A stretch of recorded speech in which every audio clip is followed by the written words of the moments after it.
तो मूवी के स्टार्ट में हम एक पूरे शहर को क्रिसमस की वजह से सजा हुआ देखते हैं। सारे घर चमकते धमकते नजर आ रहे थे, जो कि एक बहुत खूबसूरत नज़ारा था। जबकि यहाँ पर एक घर ऐसा था जो कि सजा हुआ नहीं था। उस घर में हम 3 बच्चों के साथ उनके डैड को देखते हैं। बच्चे अपने डैड के साथ नाराज हो रहे थे और बहुत ज्यादा उदास भी थे, क्योंकि आज क्रिसमस के दिन भी वो अपने बच्चों के साथ टाइम स्पेंड करने के बजाय काम पर जा रहे थे। उनकी बातों से हमें पता चलता है कि उनकी माँ की मौत हो चुकी है और अब उनके डैड भी जा रहे हैं, तो उनका ख्याल रखने के लिए एक बूढ़ी औरत को बुलाया जाता है जो कि उनकी देखभाल करें। उन बच्चों की उदासी दूर करने के लिए वो बूढ़ी औरत उनको एक प्यारी सी कहानी सुनाती हैं, बिल्कुल वैसी ही जैसी कि मैं आपको सुना रही हूँ। कहानी एक छोटे बच्चे की है जो कि एडवेंचर पर गया था, एक सफर जो कि खूबसूरत होने के साथ साथ बहुत खतरनाक भी था। तो उस कहानी में हम एक बर्फीले इलाके में बहुत बड़ा जंगल देखते हैं जो कि बर्फ से ढका हुआ था। यहीं पर वो बच्चा निकोलस अपने डैड के साथ रहता था। ये दोनों जब लकड़ियां काटने के लिए जंगल में जाते हैं तो सामने से एक बहुत बड़ा भालू इन्हीं की तरफ आ रहा होता है। ये देखकर वो काफी ज्यादा डर जाते हैं और घर की तरफ लौट आते हैं। यहाँ पर हमें पता चलता है कि निकोलस ने बचपन में ही अपनी मॉम को खो दिया था। साथ ही उनकी माली हालत भी बहुत खराब थी। वो काफी गरीब थे, क्योंकि ना तो उनके पास खाने के लिए काफी सामान था और ना ही पैसे कमाने का कोई जरिया। एक रात निकोलस अपने डैड से कहता है कि चलें बाबा, आज मुझे कोई कहानी सुनाएं जो बहुत मजे की हो। तब उसके डैड उसे उसकी मॉम की ही कहानी सुनाते हैं कि काफी सालों पहले तुम्हारी मॉम ने इन बर्फीली चोटियों को पार किया था। वहाँ पर 2 सोते हुए मॉन्स्टर थे जो कि असल में पहाड़ ही थे। तुम्हारी मॉम उनके बीच में से निकलकर दूसरी तरफ गई, जहाँ पर दूसरी ही नस्ल के लोग रहते हैं जिन्हें एल्फ्स कहा जाता है। और वो एल्फ्स का गांव था जिसका नाम एल्फियम था। एल्फ्स दरअसल होते तो इंसान ही हैं, लेकिन उनकी शक्ल सूरत थोड़ी सी अलग होती है, यानी उनके कान थोड़े नोकीले और लंबे होते हैं। वो एल्फ्स लोग कोई आम नहीं थे, बल्कि उनके अंदर जादुई शक्तियाँ थीं। उन्होंने तुम्हारी मॉम के साथ काफ़ी अच्छा बर्ताव किया और काफ़ी अच्छे से उनका वेलकम किया। और जब तुम्हारी मॉम वापस लौटी तो उनके पास बहुत सारी चॉकलेट्स और खिलौने थे, जो कि आसपास के लोगों में हमने बांट दिए, जिसकी वजह से हर तरफ खुशियाँ फैल गईं। इसी दौरान उन्हें अपने कमरे में किसी जानवर के होने का एहसास होता है। तब उसके डैड अपने हाथ में कुल्हाड़ी लेकर उस जानवर को ढूंढने लगते हैं, मगर देखते हैं कि वो जानवर तो एक छोटा सा चूहा है, जिसे मारने की कोशिश उसके डैड बहुत ज़्यादा करते हैं, लेकिन हर बार वो बचता रहता है। जिसके बाद वो उस चूहे को निकोलस के कहने पर छोड़ देते हैं, क्योंकि वो छोटा सा चूहा उसे बहुत ही प्यारा लग रहा था और वो उसके साथ दोस्ती करना चाहता था। फिर अगली सुबह वो उसका नाम भी रख देता है और वो उससे बात करने की कोशिश करता है और उस चूहे को भी कहता है कि तुम भी बोलो, जिस पर उसके डैड कहते हैं कि बेटा चूहे नहीं बोल सकते। जिसके बाद वो दोनों राजा के महल में जाते हैं, क्योंकि आज उन्होंने अपने गांव में रहने वाले हर इंसान को बुलाया था। अब राजा उन सबको बताते हैं कि मैंने उम्मीद के साथ साथ जीने का मकसद भी खो दिया है, और जो शख्स मुझे उम्मीद के साथ साथ जीने का मकसद ला कर देगा, मैं उसके बदले उसे मालामाल कर दूंगा। अब जो कहानी निकोलस के डैड ने उसे सुनाई थी वो सारे ही गांव में फैल चुकी थी। अब लोगों को लग रहा था कि एल्फ का गांव एल्फियम सच में पाया जाता है, जहां जाकर वो राजा के लिए खुशियां, उम्मीद और जीने का मकसद ला सकते हैं, जिसके बदले में राजा उन्हें मालामाल कर देगा और वो लोग अमीर हो जाएंगे। गांव के कुछ लोग निकोलस के डैड से मिलने आते हैं और उन्हें अपने साथ चलने का कहते हैं, जिसमें वो एल्फियम गांव को ढूंढेंगे और राजा के दिए हुए इनाम से अमीर हो जाएंगे। तो अब अपने सारे हालात और गरीबी को देखते हुए निकोलस के डैड भी वहां जाने के लिए तैयार हो जाते हैं।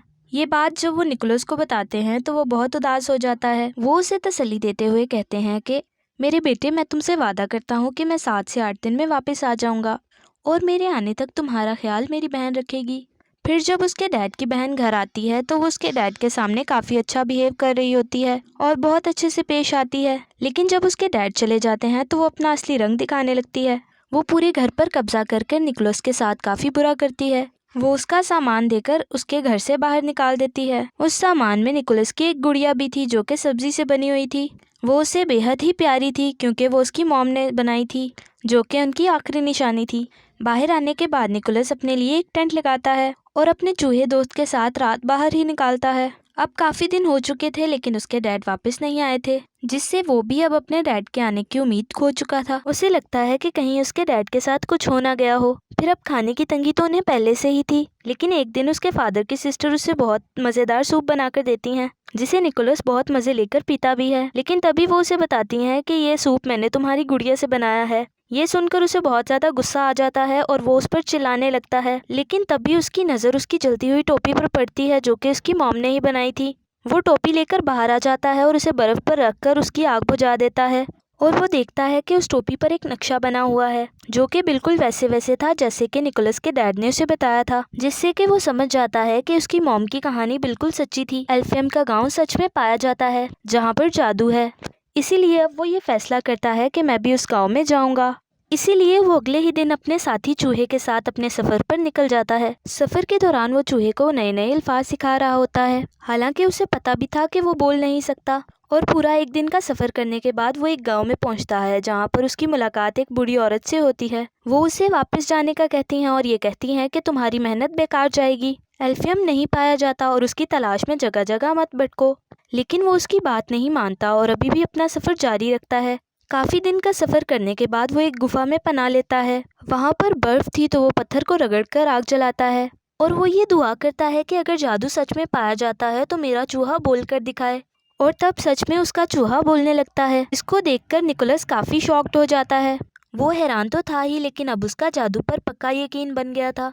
और अब तो उसका चूहा दोस्त इतना बोल रहा था कि उसे सफ़र में अकेलापन महसूस नहीं हो रहा था। ये लोग जब जंगल में से होकर जा रहे थे तो एक बारहसिंगा हिरन इन पर हमला कर देता है। तब उससे बचने के लिए निकोलस एक पेड़ पर चढ़ जाता है और वो ऊपर से देखता है कि उस हिरन के अंदर तो एक तीर घुसा हुआ है, जिसकी वजह से वो इतनी बेचैन है। इसीलिए वो फौरन पेड़ से उतरकर हिरन के पास आता है। पहले वो उसे प्यार करता है और उसके बाद वो उसके अंदर से तीर निकाल देता है, जिससे उस हिरन को सुकून की सांस आती है, क्योंकि पहले उसे काफ़ी दर्द हो रहा था। क्योंकि निकोलस ने उसकी जान बचाई थी तो हिरन उसे बहुत प्यार से देखती है, जिसके बाद वो यहाँ से जाने लगता है। लेकिन काफ़ी आगे जाने के बाद वो देखता है कि हिरन भी उसके पीछे पीछे आ रही है।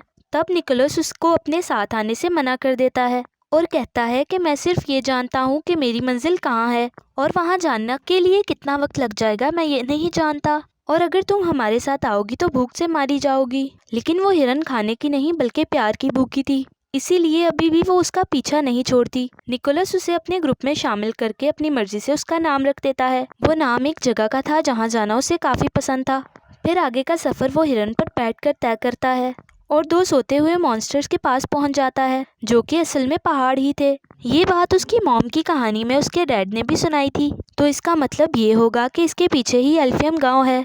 लेकिन जब ये तीनों पहाड़ों को पार कर दूसरी तरफ जाते हैं तो उन्हें वहाँ बर्फीली हवाओं के अलावा कुछ नहीं दिखता। और तभी निकोलस बेहोश होकर गिर जाता है, क्योंकि काफ़ी दिनों से उसने कुछ खाया नहीं था और साथ ही यहाँ पर ठंड भी बहुत थी। लेकिन तभी वहाँ पर एक बच्ची अपने दादा के साथ आती है, जो कि दोनों एल्फ्स थे। वो बूढ़ा आदमी जब निकोलस को बेहोश देखता है तो वो उसके पास आता है, लेकिन जब वो ये देखता है कि वो तो एक इंसान है तो वो उसकी मदद करने से मना कर देता है। लेकिन तभी बच्ची बोलती है कि हमें किसी को भी ऐसे मुसीबत में नहीं छोड़ना चाहिए। कोई भी ज़रूरतमंद हो जिसे मदद चाहिए, हमें किसी भी हाल में उसकी मदद करनी चाहिए, फिर चाहे वो कोई भी हो, एल्फ हो या इंसान हो। जो बात सुनकर उसके दादा निकोलस पर एक जादू करते हैं, जिससे वो फौरन से होश में आ जाता है। उस बूढ़े आदमी ने उस पर यकीन का जादू किया था, यानी अब निकोलस जिस जिस चीज़ पर यकीन करेगा और जिसे भी यकीन से सोचेगा वो सब होने लगेगा, यानी कि वही यकीन उसे दिखने लगेगा। निकोलस उन्हें बताता है कि मैं यहाँ पर अपने डैड को ढूंढने आया हूँ, जो कि एल्फियम की तलाश में निकले थे लेकिन वापस नहीं आए। जिसके बाद वो उनसे पूछता है कि अब आप ही बता दें कि एल्फियम कहाँ है। तब वो बच्ची बोलती है कि अभी हम एल्फियम के बाहर ही खड़े हैं, लेकिन उसे तो वहाँ बर्फ के अलावा और कुछ दिखाई नहीं दे रहा होता। तब बूढ़ा आदमी उसे कहता है कि तुम यकीन करो और फिर सोचो। और जब निकोलस यकीन करके सोचता है कि उसके सामने एल्फियम गांव है तो इस पर सच में उसे एल्फियम गांव दिखने लगता है। अंदर आने के बाद वो उसे एक खुफिया रास्ते से एक पार्टी में लेकर जाते हैं, जहाँ पर सब लोग नाच रहे थे और खाने की मज़े मज़े की चीज़ें भी यहाँ पर पड़ी हुई थी, जिनमें मीठी और बची हुई चीज़ें बहुत ज़्यादा थीं। दरअसल आज यहाँ पर क्रिसमस था और चूहा तो यहाँ का माहौल देखकर बहुत ज़्यादा खुश होने लगता है और खाने की चीज़ों में घुसकर खूब मज़े करता है। लेकिन तभी इसी बीच एल्फ की रानी यहाँ पर आ जाती है और सब कुछ तबाह कर देती है, क्योंकि उसने सबको पार्टी करने से मना किया था। वजह ये थी कि सभी एल्फ काफ़ी दुखी थे, क्योंकि इंसानों ने उन्हें धोखा दिया था। वो एक एल्फ बच्चे को अपने साथ अगवा कर ले गए थे। ये सुनकर निकोलस उठता है तो रानी उसे देखकर और ज्यादा भड़क जाती है। वो कहती है कि अभी भी हमारे गांव में एक इंसानी बच्चा है, ये क्या हो रहा है। फिर वो निकोलस से पूछती है कि तुम यहाँ पर क्या कर रहे हो और तुम यहाँ पर क्यों आए हो, एक और बच्चा चुराने के लिए। ये सुनकर निकोलस उसे बताता है कि मैं यहाँ पर कोई बच्चा चुराने नहीं आया, बल्कि अपने डैड को ढूंढने आया हूँ, जो कि एल्फियम गाँव की तलाश में निकले थे। लेकिन आप फिक्र ना करें, मैं आपसे वादा करता हूँ कि वो एल्फ बच्चा जिसे इंसान कर नैप करके ले गए थे उसे मैं वापस ज़रूर लेकर आऊँगा। लेकिन रानी उसकी एक नहीं सुनती और सजा देने के लिए उसे एक मीनार की चोटी में कैद कर लेती है। यहाँ पर उसकी मुलाकात एक उड़ने वाली एल्फ से होती है, जो कि दरअसल एक एल्फ परी थी और उसे पटाखे फोड़ने का बहुत शौक था। उसके पास जादू था जिसकी मदद से वो हवा में पटाखे फोड़ा करती थी, और एक अच्छी बात कि वो हमेशा सच बोलती थी। निकोलस उसे बताता है कि मेरी मॉम भी यहाँ पर एल्फियम गांव में आई थी। उनके साथ तो यहाँ के लोगों ने काफ़ी अच्छा सलूक किया था, काफ़ी अच्छे से उनका वेलकम किया था। लेकिन रानी ने तो मुझे यहाँ पर इस मीनार में कैद कर लिया है और मुझे अपने डैड को ढूंढना है, तो प्लीज़ यहाँ से निकलने में मेरी मदद कर दो। जिस पर वो मान जाती है। लेकिन तभी यहाँ पर एक काफ़ी बड़ा मॉन्स्टर आ जाता है, जो कि पहले सो रहा था, लेकिन इन दोनों की आवाज़ों से उसकी आंख खुल गई थी। वो जैसे ही निकोलस को देखता है तो वो उसे पकड़ लेता है, क्योंकि वो उसे खाने का सोच रहा था। उसे देखकर तो निकोलस की हालत खराब हो जाती है। तभी वो एल्फ परी निकोलस की जान बचाने के लिए उस मॉन्स्टर के मुंह में एक जलता हुआ पटाखा डाल देती है, जिससे वो मॉन्स्टर किसी गुब्बारे की तरह फट जाता है और वो निकोलस को लेकर यहाँ से उड़ जाती है और वो दोनों एक घर की छत पर आकर गिरते हैं। यहाँ पर रानी के गार्ड उन दोनों को देख लेते हैं। तब उनसे बचने के लिए वो निकोलस को यहाँ से लेकर जाने लगती है।